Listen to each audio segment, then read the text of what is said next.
तो साथियों आज हम जानेंगे कि पीएम किसान के ऑफलाइन फॉर्म को कैसे फिलअप किया जाता है। जैसे कि आप लोग को पता है कि आप जब ऑनलाइन फॉर्म फिलअप कर लेंगे तो फॉर्म सबमिट होने के बाद आपको ऑफलाइन फॉर्म फिलअप करके जो कि आपको एग्रीकल्चर ऑफिस में जमा देना पड़ता है।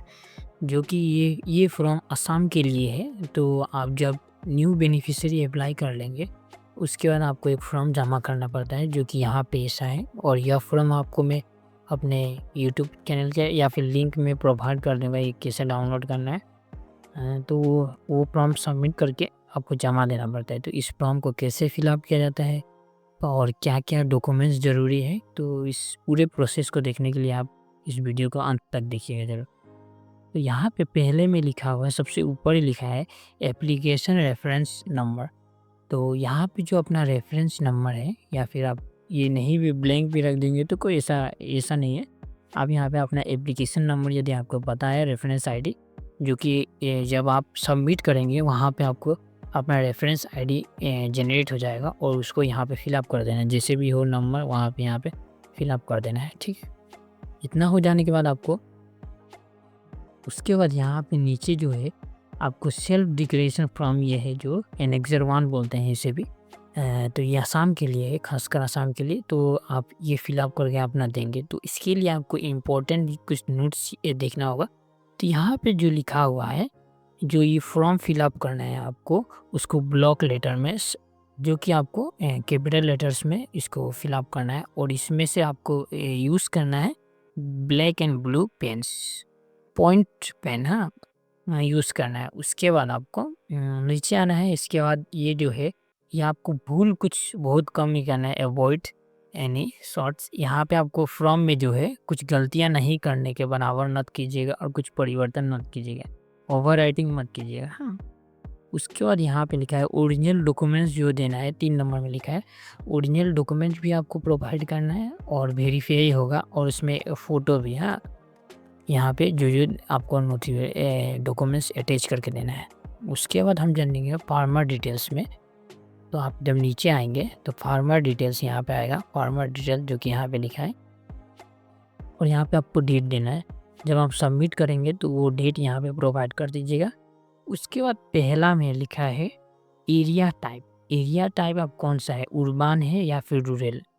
यदि आपका टाउन होगा तो आप उर्बान पे सेलेक्ट करेंगे, और यदि आप बस्ती के रहने वाले हैं तो आप रूरल पर सेलेक्ट करेंगे, रूरल को सेलेक्ट करेंगे। उसके बाद आपको नीचे आना है। दूसरा नंबर पे लिखा है आपका डिस्ट्रिक्ट क्या है। आपका जो डिस्ट्रिक्ट है वो यहाँ पे डालना है। यहाँ पे लिख दीजिएगा, जो भी डिस्ट्रिक्ट हो यहाँ पे लिख देना है, वो भी कैपिटल लेटर में। अब तब सब डिस्ट्रिक्ट क्या है आपका, तो वो यहाँ पर लिखना है। वार्ड व ब्लॉक, आपका जो ब्लॉक पता है, जो भी ब्लॉक है वो लिख दीजिएगा यहाँ पर।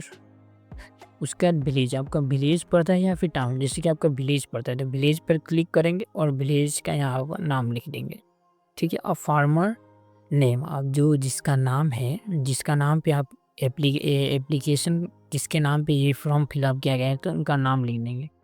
तो आपका जैसे कि यहाँ पे लिखा है as a per identity proof document, तो आपका डॉक्यूमेंट में जैसा लिखा हुआ यहाँ पे डाल देंगे। उसके बाद यहाँ पे आप किसका नाम देना चाहते हैं, अपने मम्मी का नाम, या फिर हाँ यदि वो लड़की का होगा तो उस हस्बैंड का नाम भी दे सकते हैं। तो यदि पिता लड़का का है तो अपने पिताजी का नाम देगा। यदि यहाँ पे आप किसका नाम देंगे तो वहाँ पे सेलेक्ट करेंगे। एक फॉर एग्जांपल यदि आप अपने पिताजी का नाम देंगे तो यहाँ पे पिताजी सेलेक्ट करेंगे और उससे फादर सेलेक्ट करेंगे। उसके बाद यहाँ पे आपको उनका नाम डाल देना है, ठीक है। उसके बाद 8 नंबर में है जेंडर। आपका जो जेंडर होगा मेल फीमेल अदर, तो यहाँ पे आप सिलेक्ट करेंगे, ये बॉक्स पर यहाँ पे फिलअप कर देंगे इसका। उसके बाद है आपको नीचे आना है। नीचे आकर 9 नंबर में देखेंगे कैटेगरी। आपका आप किस कैटेगरी से बिलोंग करते हैं उसको यहाँ पे सेलेक्ट करना है। यदि आप जनरल से सेलेक्ट करते हैं, जनरल से बिलोंग करते हैं तो जनरल ओबीसी यदि बिलोंग करते हैं, या फिर ईडब्ल्यूएस जो भी करते हैं तो यहाँ पे सेलेक्ट कर लीजिएगा। और यहाँ पे यदि आप एससी से बिलोंग करते हैं तो एससी पर सेलेक्ट कर लीजिएगा। और इसके बाद यदि एसटी है तो एसटी पर यहाँ पे सेलेक्ट कर लीजिएगा। उसके बाद आपको फार्मर टाइप सेलेक्ट करना है। आपका जो खेती है हेक्टर में, इन हेक्टर, HA माने हेक्टर होता है। तो यहाँ पे स्मॉल है, यदि आपका 1 से 2 है तो आप ये सेलेक्ट कर लीजिएगा। लेस देन इसका है तो यहाँ पे ये सेलेक्ट कर लीजिएगा, और अदर्स है तो अदर्स में तो आप स्मॉल सेलेक्ट कर लीजिएगा मेरे हिसाब से। उसके बाद आपको नंबर ऑफ़ डिपेंडेंट्स में आपको इन फैमिली में आपको यहाँ पर लिखना है आपको फैमिली मेंबर्स कितने हैं, यहाँ पे सेलेक्ट कर लेना है। यहाँ पे जो भी है 1, 5, जहाँ पे 5 लिखना है तो 5 लिख दीजिएगा, जैसे आपको लिख लेना है। उसके बाद आप name of family, head of family माने नेम ऑफ हेड फैमिली, जो आपके घर पे जो मेन इम्पोर्टेंट आदमी है, जिससे आप बड़ा है घर पे और वही सब कुछ करते हैं, तो उनका नाम सेलेक्ट कर लेना है। उसके बाद आपको नीचे आना है। उसके बाद है फार्मर आइडेंटिटी डिटेल्स में आपको डिटेल्स में आपको यहाँ पे सेलेक्ट करना है आपका टाइप क्या है, सेलेक्ट आईडी टाइप। तो यहाँ पे जो भी आधार कार्ड है तो आधार कार्ड सेलेक्ट कर लीजिए, अदर प्रूफ है अदर प्रूफ। अब टाइप ऑफ आइडेंटिटी प्रूफ, तो आपके लिए जो भी आइडेंटिटी प्रूफ में यदि फॉर एग्जांपल पैन कार्ड पकड़ते हैं या फिर वोटर आईडी या फिर बैंक अकाउंट, जो भी सेलेक्ट कर लीजिएगा, उसका जो आइडेंटिटी प्रूफ नंबर होगा, जैसे कि पैन कार्ड लेंगे तो पैन कार्ड का जो आइडेंटिटी प्रूफ नंबर होगा, या फिर आधार कार्ड लेंगे वोटर आईडी लेंगे तो वो यहाँ पे नंबर को आपको दर्ज कर देना है। अब उसके बाद जो एड्रेस होगा, रेसिडेंटियल एड्रेस जो होगा वो यहाँ पे डाल देना है। जैसे कि आप ये वोटर आईडी को लेते हैं फॉर एग्जांपल, तो वोटर आईडी को लेंगे तो वहाँ पे आपका एड्रेस लिखा होगा, वहाँ पे एज इट इज़ उसे लिखना है जैसे कि आइडेंटिटी प्रूफ में है। यहाँ पे जैसे फॉर एग्जांपल यहाँ पे विलेज लिख लीजिएगा, तो आपका विलेज होगा, जो पे टाउन होगा तो यू डाल लीजिएगा। उसके यहाँ पे लिखा है पिन कोड, यहाँ पे दर्ज कर देना है, जो कि आपका एरिया का पिन कोड होगा, तो वहाँ पिन कोड ऐसे दे के आप यहाँ पे डाल दीजिएगा। उसके बाद आपको नीचे आना है। उसके बाद यहाँ पे फार्मर का डिटेल्स, बैंक अकाउंट, जो आपका बैंक अकाउंट डिटेल्स है वो डालना है। 17 नंबर इसमें डालना है आपका IFSC कोड यहाँ पे डाल देना है, जो आपका हो IFSC कोड बैंक का अकाउंट में लिखा होगा तो वो डाल लीजिएगा। उसके बाद यहाँ पे नीचे आना है, बैंक का नाम डालना है। जैसे फॉर एग्जांपल SBI बैंक का रहता, SBI बैंक लिखेंगे। SBI लिखने के बाद जैसे आप साइड में डॉट दे देंगे। उसके बाद ब्रांच क्या है तो आप लिख लीजिएगा, जो भी ब्रांच है आपका बैंक का वो लिख देना है। उसके बाद 9 नंबर में आएंगे तो 19 नंबर पे आएंगे, तो उसके बाद यहाँ पे अकाउंट नंबर, जो आपका अकाउंट नंबर होगा यहाँ पे उसको दर्ज कर देना है। अब अकाउंट होल्डर नाम, आपका जो अकाउंट में जो नाम है वो एज इट इज़ यहाँ पे डाल लीजिएगा, क्योंकि कुछ प्रॉब्लम आ सकता है, पैसा बाद में नहीं ढुकेगा। तो उसके बाद आपको नीचे आना है, क्या लिखा है, saving type of bank account. आपका जो बैंक अकाउंट है, करेंट अकाउंट है या फिर जन धन अकाउंट है या फिर सेविंग अकाउंट है या फिर जीरो बैलेंस है, तो वहाँ पे लिख दीजिएगा। उसके बाद यहाँ पे आना है, लिंक है क्या आपके बैंक अकाउंट को आधार कार्ड के साथ लिंक है या फिर नहीं है। ये है तो येस दीजिएगा, नहीं होने से नो दे दीजिएगा। उसके बाद आपको नीचे आना है, आपको 23 नंबर फॉर्म पे आ जाना है, और 23 नंबर फॉर्म पे लिखा है आधार मोबाइल नंबर। तो मोबाइल नंबर जो कि आपका मोबाइल नंबर जो भी है आप वहाँ पे डाल दीजिएगा, और यहाँ पे अपना डेट ऑफ बर्थ डाल देना है। 24 नंबर पे डेट ऑफ बर्थ जो अपना होगा वो डाल दीजिएगा। उसके बाद आपको नीचे आ जाना है। नीचे आने के बाद यहाँ पे एप्लीकेंट रेफरेंस नंबर, वहाँ पे फार्मर्स और कल्टीवेबल लैंड होल्डिंग डिटेल्स में आपको यहाँ पे 25 नंबर में लिखा है आपका जो लैंड होल्डिंग टाइप है, जॉइंट है या फिर सिंगल है। तो आपको जो भी है, जॉइंट होने से जॉइंट पे क्लिक कर लीजिएगा, और सिंगल होने से सिंगल पे क्लिक कर लीजिएगा, और जॉइंट होने से जॉइंट पे क्लिक कर लीजिएगा। उसके यहाँ पे जो अपना है जो डिटेल्स है, यहाँ यदि आपका जो होल्डिंग डिटेल्स है वहाँ पे यदि आपका कितना है आपका माटी वो सब लिखना होगा। और यदि आपका बीज ज़्यादा है तो यहाँ पे लिख रहा है add more row if required, माने आपको यदि ज़रूरत है इससे भी ज़्यादा तो आप यहाँ पे ऐड कर पाएंगे, कंप्यूटर दुकान से ऐड कर दिए। तो यहाँ पे एक फॉर एग्जांपल सीरियल नंबर 1 है आपके पास, एक ही है तो एक ही दे दीजिएगा। यहाँ पे जो सर्वे नंबर है अपना, खट्टा नंबर या पट्टा नंबर जो भी है आपको यहाँ पे डाल देना है। एक्सपीरियंस में 16 होने से यहाँ पे 16 डाल दीजिएगा। उसके बाद अपना दाग नंबर डाल देना है, यहाँ पे जो भी अपना दाग नंबर है यहाँ पे डालकर। उसके बाद आपका एरिया जो है, एरिया कितना है आपका, माटी कितना है, तो धर लीजिए फॉर एग्जांपल मेरा 2 बीघा माटी है, 2 बीघा यहाँ पे लिखिएगा। यहाँ पे कंप्यूटर है इसीलिए थोड़ा बड़ा लग रहा है, आप लोग लिख पाएंगे। यहाँ पे उसके बाद कट्ठा है मेरे पास एक 5 कट्ठा है और 10 लूसा है। नहीं, फॉर एग्जाम्पल 1 कट्ठा है और 10 लूसा है, तो मैं यहाँ पे 10 लूसा और 1 कट्ठा यहाँ पे आपको दे देना है। फिर से दूसरा नंबर होने के बाद दूसरा नंबर यदि आपके पास है तो डाल सकते हैं, नहीं तो छोड़ दीजिए। उसके यहाँ पे उसका दाग नंबर, यदि आपका बहुत सारा माटी है और अलग अलग दाग नंबर पे है, तो यहाँ पे उसका सर्वे नंबर लिख लीजिएगा। उसके बाद यहाँ पे अपना दाग नंबर डाल दीजिएगा और यहाँ पे जितना माटी वो लिख देना। यहाँ पे कल्टीवेबल ये माटी कहाँ है, लैंड डिटेल्स, यहाँ माटी कहाँ है तो उसका डिटेल्स यहाँ पे लिखना है। उसके बाद डिस्ट्रिक्ट उसका लिखना है। उसके बाद सर्कल ऑफिस व वार्ड नंबर जो भी हो आप लिख दीजिएगा।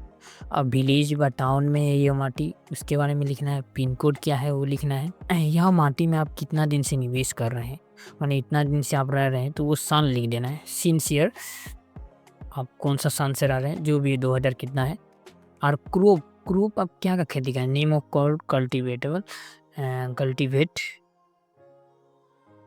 तो आप क्या का खेती करते हैं। फॉर एग्जाम्पल पेड़ी, धान का करने से पेड़ी, यहाँ पे जो भी आपका है वो यहाँ पे डाल दीजिएगा। तो अपना खेती डिटेल्स डाल देना। यहाँ पे आप क्या का खेती करते हैं, तो यहाँ पे आपको यहाँ पेड़ी करते हैं तो पेड़ी का यहाँ पे लिख दीजिएगा पेड़ी।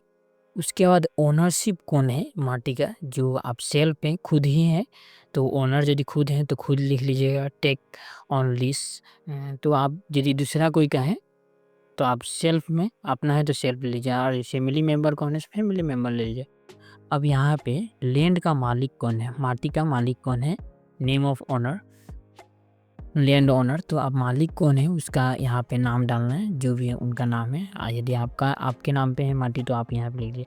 रिलेशनशिप विथ लैंड ओनर आप यदि देते हैं, फॉर एग्जाम्पल मैं दूसरा का किसी का नाम देता हूँ, मेरे नाम पे मैं अप्लाई कर रहा हूँ एप्लीकेशन, लेकिन मैं नाम यहाँ पे दूसरा को क्या दे रहा हूँ, तो मेरे साथ उनका रिलेशनशिप क्या है तो वो लिखना होगा। यदि मेरे नाम पे है तो मैं यहाँ पे मेरा नाम लिखूँगा, और यदि दूसरा कोई का नाम पे है तो यहाँ पे उनका रिलेशनशिप आपका उनका दिखाना पड़ेगा। यदि आपका खुद के नाम पे है तो यहाँ पे आप नहीं भी लिखेंगे तो NA भी लिख देंगे तो कुछ प्रॉब्लम नहीं होगा। उसके सेल्फ डिक्लेरेशन, तो आपको नीचे आना है तो यहाँ पे सेल्फ डिक्लेरेशन फॉर्म मिलेगा, इसको आप डिक्लेयर करना होगा। ये सब जो है वो सब आपको डिक्लेयर करना हो। तो उसके लिए सबसे पहले आपको यदि आप लड़के हैं तो श्री में क्लिक कीजिएगा, अब लड़की हैं तो यहाँ पे जो भी है श्रीमती, यहाँ पे आप यहाँ पे अपना नाम लिख लीजिएगा, हाँ जो भी आपका नाम है। उसके बाद नीचे आना है, आपको ये सब पढ़ लेना है यदि आप इम्पोर्टेंट सोचते हैं। तो उसके बाद 3 नंबर गाइडेंस नंबर 3 में आपको आना है। उसके बाद फिर यहाँ पे अपना नाम लिख लेना है, यहाँ पे सेलेक्ट कर लेना है जो भी है आपका। तो उसके बाद यहाँ पे अपना नाम लिखना है। फिर यहाँ पे नीचे आना है 4 नंबर पे, यहाँ पे फिर आई पर, उसके बाद श्री, यहाँ पे आप जो भी नाम हो यहाँ पे डाल देना है। उसके बाद आपको फिर नीचे आना है। नीचे आकर यहाँ पे आपको अपना जो डेट है, जो आप जिस दिन अप्लाई करेंगे उसका डेट डाल दीजिएगा। उसके बाद यहाँ पे प्लेस, आप किस प्लेस से अप्लाई कर रहे हैं कि यहाँ पे लिख लीजिएगा। आपका थंब देना है, जो आपका सिग्नेचर और थंब, यदि आप सिग्नेचर मारने नहीं जानते हैं तो यहाँ पे अपना थंब दे देना है, और यदि सिग्नेचर डालना जानते हैं तो आप यहाँ पे अपना सिग्नेचर सिंपली यहाँ पे दे दीजिए। और जैसे फॉर एग्जाम्पल आप यहाँ पे अपना थंब देते हैं, थंब जो अंगूठा छाप यहाँ पे दे रहे हैं, तो यहाँ पे आपको लिख देना है, साइड में आपका नाम लिख देना है। जो भी किसी से लिखा लीजिएगा, किसी से नाम लिखा लीजिएगा, और उसे किस हैंड का है, ये कौन सा हाथ का है। फॉर एग्जाम्पल राइट का है तो राइट हैंड ऑफ जो भी एप्लीकेशन है जिसके नाम पे अप्लाई हो रहा है, फार्मर का नाम वहाँ पे लिख देना है। उसके बाद नीचे आना है, ये आपको एप्लीकेशन यहाँ पे जो है field verification report for office use only, आप ऑफिस में यूज़ होगा ये ओनली, तो आप यूज़ नहीं कर पाएंगे। उन लोग आपको वेरीफाई स्टेटस क्या है, वेरिफिकेशन स्टेटस, तो आप जो है वेरीफाइड नॉट वेरीफाइड वो लोग करेंगे, आप नहीं कर पाएंगे।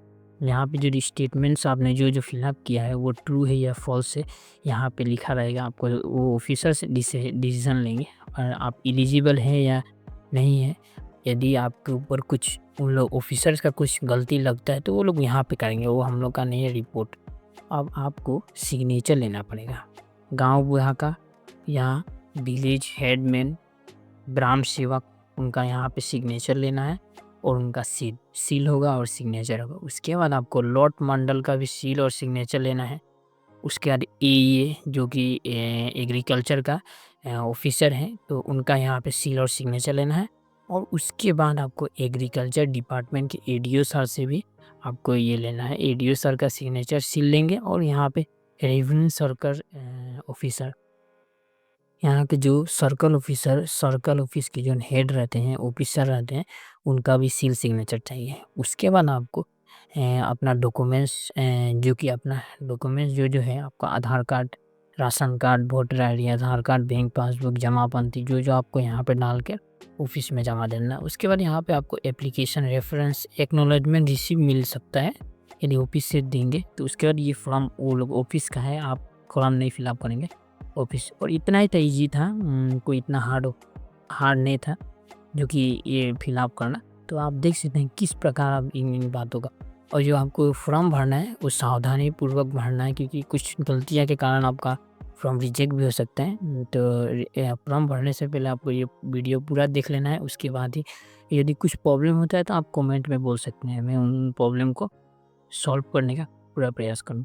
तो ठीक है, इसी प्रकार आप फॉर्म फिलअप करके अपने ऑफिस में दे सकते हैं एग्रीकल्चर। उसके बाद आपका फॉर्म एक्सेप्ट हो जाएगा और आप प्रत्येक 4 महीना पूर्व 2000 रुपया आपके खाते पर डूब जाएगा, पीएम किसान के एलिजिबल है। तो ठीक है।